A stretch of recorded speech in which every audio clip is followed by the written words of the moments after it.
Lihat deh, Jaka sedang merapikan meja di kelasnya. Jaka mendorong meja hingga mejanya bergerak. Mengapa ya meja yang didorong oleh Jaka dapat bergerak? Ternyata kegiatan Jaka mendorong meja itu menggunakan gaya loh, anak-anak. Gaya apa ya yang digunakan oleh Jaka? Yuk, kita cari tahu. Halo anak-anak, perkenalkan nama saya Pak Fikri. Sekarang mengajar di SD Negeri 3 Peresa. Anak-anak, sebelumnya kita sudah melihat ya, Jaka sedang mendorong meja nih. Mejanya didorong oleh Jaka sehingga bergerak, Nana. Kira-kira gaya apa ya yang digunakan oleh Jaka? Ternyata Jaka menggunakan gaya otot. Gaya otot merupakan salah satu jenis dari banyak sekali gaya.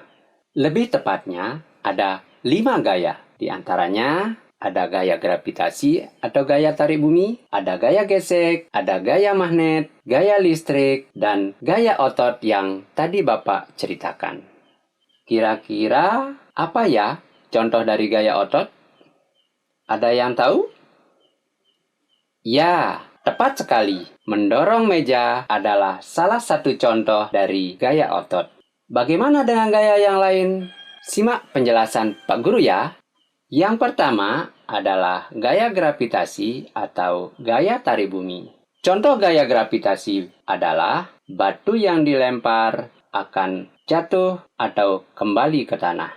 Selanjutnya, contoh dari gaya gesek, yakni alas sepatu pemain sepak bola dibuat banyak sekali tonjolan-tonjolan agar pemain sepak bola tidak tergelincir di saat berlari. Kemudian ada juga gaya magnet. Contoh dari gaya magnet adalah besi yang menempel pada magnet. Kemudian ada juga gaya listrik. Contoh dari gaya listrik adalah sobekan kertas yang menempel pada penggaris. Gaya yang terakhir adalah gaya otot. Contoh dari gaya otot adalah berjalan.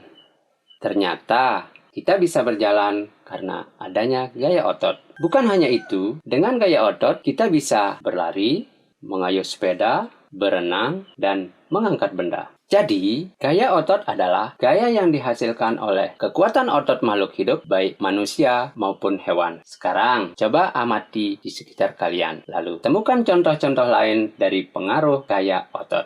Tetap semangat belajar ya. Ingat pesan ibu, menggunakan masker, mencuci tangan pakai sabun, dan menjaga jarak. Terima kasih dan sampai jumpa.